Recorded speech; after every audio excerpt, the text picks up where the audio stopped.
Hey, what up guys, welcome to my channel.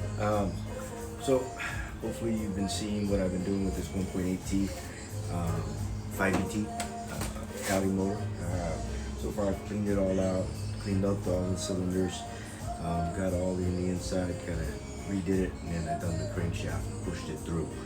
Now I'm at the setting of the cylinders, very key markings, key things to understand. Intake and exhaust side. Okay, the intake side is going to be based on the way that the piston looks, right? So you have a divot here, and this divot compensates for the third valve that is in between all three. So when we set these in, the direction needs to be like so, with the arrow facing towards the front of the engine. So not the other way around, and if you do that, you're going to have nothing but problems. So just make sure that you see the arrow facing toward the front, and then the divot itself right here where the piston's at is actually on the intake side, so it comes in. Okay, so that's it.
Elevated. I'm Chris, and right here, what you see is a 1.8T 5ET coming out of an Audi TTS. So far, you've seen the rebuild, or if you've seen my segments, I got it from used motor, and I tore it all down from the ground up and rebuilt it. So in this one, I would be setting the cams. Actually, I'm going to be setting the cams and the timing, and then doing the timing belt. If you notice, I have some markings, TDC from the crankshaft, and then we're going to go from there. So, but overall, it's been pretty good. Everything looks clean, and we're going to get this done.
Hi guys, welcome to my channel. This is the timing belt explained. So when you're doing a timing belt, obviously there's a couple things you got to do. One, mark your TTC before you even start. Secondly, make sure that your cams are in alignment from your timing chain in the back, or your cam chain. Once you align have the cam chain aligned to the overhead cams, meaning that they're both at the right markings that they need to be, that will set the cam itself and the heads in time. So that means you're timing the heads. Now, when you need to sync from the heads to the crankshaft, there's two things. One, before you even lock down the cams, you need to take a marking or mark one tooth before or after the TTC, and then rotate it back to that marking so that you have a visual. Now, I use two different colors. I have white as my TTC and I have yellow as the marking to go back one. When I did that, when you do that, because this is based on